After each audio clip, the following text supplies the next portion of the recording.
survivors and victims. They're in Myanmar. The AA June attacked over them, and they killed her husband when they attacked when the AA attacked on them in Myanmar. At that time, she was pregnant of 9 months, and now today it's been 40 days that she delivered. She delivered a baby girl. Amateur Mastarica, Valmatu Bangladeshi, Azamario, Magbangi Malvaraye, Horio Malvari, Mavahori Malvari, no Babu Guabunasi, Tungashi, Kuaban of a shop, Buramadaye, Ergoramadashi.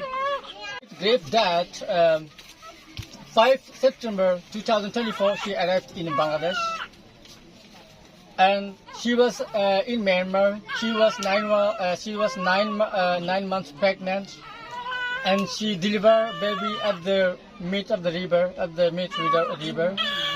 And AA Arakan Army, they killed her husband, they killed her father-in-law and mother-in-law, and also they killed her family members. She and her brother, they finally survived. It was their good fortune that they survived, and they arrived in Bangladesh. They crossed the river.